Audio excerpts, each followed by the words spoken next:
আসসালামু আলাইকুম গাইস। আপনাদের সামনে একটি গাছ নিয়ে আসলাম।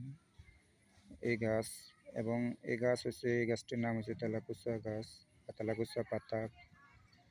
মূলত তেলাকুচা পাতা এই তেলাকুচা পাতা খেলে শরীরে অনেক উপকার আসে।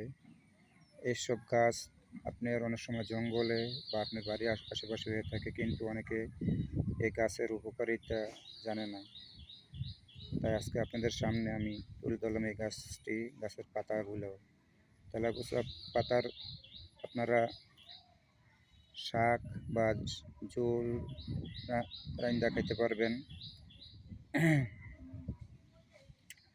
এই তেলাকুচা পাতার উপকারিতা হলো যে ডায়াবেটিস নিয়ন্ত্রণ, ত্বকের রোগ, জ্বর কমানো এবং খাদ্য হজম বৃদ্ধি করে, হাঁপানি এবং শরীর সুস্থ রাখতে এই তেলাকুচা পাতা অনেক উপকার করে। তাই এটা খেলে একটা ভালো উপকার আসবে। এটা যে কোনো স্থানে নয়, অনেক সময় বাড়ির আশেপাশে এবং জঙ্গলেও পাওয়া যায়।